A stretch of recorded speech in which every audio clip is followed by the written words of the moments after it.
কম কিশোরগঞ্জ শহরে যেখানে জামিয়া আমদাদিয়া, যেখানে আথার আলী সাহেব রহমতুল্লাহ আলাইহ রুহানি ফুয়ুজাত এখনো চলমান এবং চলতে থাকে, ওই শহরের যুবক তো কমসে কম চুল কাটতো নবীর আদর্শ মতো, কিন্তু এই শহরের যুবক তো নেটে দেখা চুলের ডিজাইন চয়েস করে, তারপরে সেলুনে যায় দেখায়, স্ক্রিনশট নেয়, তারপরে সেলুনে যায় দেখায় 50-100 টাকার চুল 500 টাকা দিয়ে কেটে আসে। চাঁদ রাত ঈদের রাত্রে 4 ঘন্টা সিরিয়ালে বসে থাকে। জিজ্ঞাসা করে এই শহরের যুবকরাও তো 14 তারিখ উদযাপন করে, ফুলনিয়া কারাকারি তো এই শহরও হয় না, হোটেলে বসে তো এই শহরের যুবকরাও খাওয়ায়, ঠিক না? আবার বাড়িতে পার্সেলও দেয়, ঠিক না?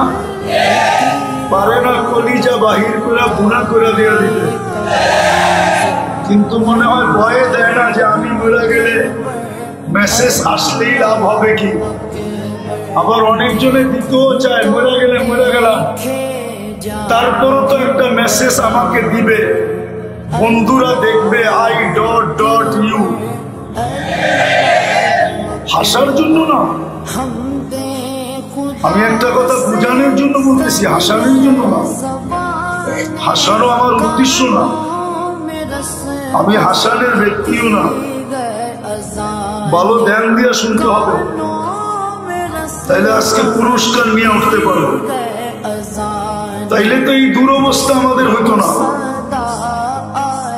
বোঝা গেল প্রতি বছর হয় বটে, কিন্তু আমরা পুরস্কার পাই না।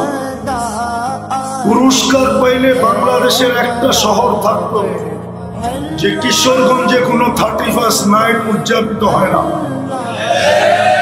কিন্তু কিশোরগঞ্জেও তো এত আতশবাজি হয় আর এত টাকা খরচ হয়, মনে হয় কিশোরগঞ্জের কোনো ছোটখাটো একটা ইউনিয়নের মানুষকে সদা ধনী বানানোর জন্য ওই টাকা যথেষ্ট হতো। এত টাকা কিশোরগঞ্জের শহরেও 31st নাইটে আতশবাজি এবং ফালতু কাজে ব্যয় হয়। বলো যুবকরা ভুল করতেছি কিনা? বোঝা গেল সিরাত মাহফিল থেকে আমরা পুরস্কার নিয়ে উঠতে পারি না, কেননা যেভাবে শোনার ওইভাবে শুনি না। পরিবেশটা যেরকম হওয়ার কথা এরকম হয় না, বরং রাগ হয়ে যায় কিনা জানি না। মনে হয় সারা বছর এই মাঠ অপেক্ষা করে যে বৎসরে একটা মেলা হবে, এই মেলাটা হবে তো হবে কখন। এই মেলার অপেক্ষায় মনে হয় এই মাঠ 1 বছর অপেক্ষা করতে থাকে, আর কিশোরগঞ্জের মানুষও মনে হয় মেলার অপেক্ষায় থাকে। নাইলে এত বছর সিরত মাহফিল এই অঞ্চলে তো এর চেয়ে বড় কোনটা হয় না, আর কোথাও হয় না। সিরত সম্মেলন শুধু এই জামিয়া আমদাদিয়ার থেকেই হয়, বাকি কোনো জায়গায় হয় না। এটাই তো আমার অভিযোগ। বাংলাদেশে যত দেখি সব ওয়াজ মাহফিল, যত দেখি তফসির মাহফিল, না সিরত মাহফিল পাওয়া যায়, না শানে রসালত পাওয়া যায়, না শানে সাহাবা পাওয়া যায়, না শানে উলামা পাওয়া যায়, না শানে আউলিয়া পাওয়া যায়। শুধু দুটাই পাওয়া যায়, তফসির মাহফিল আর ওয়াজ মাহফিল।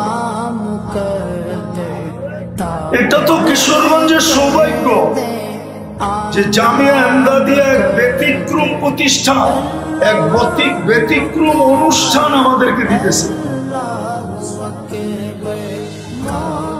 আজকে আমাদের দুরবস্থার কারণ এটাই তো, নাইলে আমার তো যোগ বিয়োগ মিলে না যে এই উম্মতের এই দুরবস্থা কেন হবে।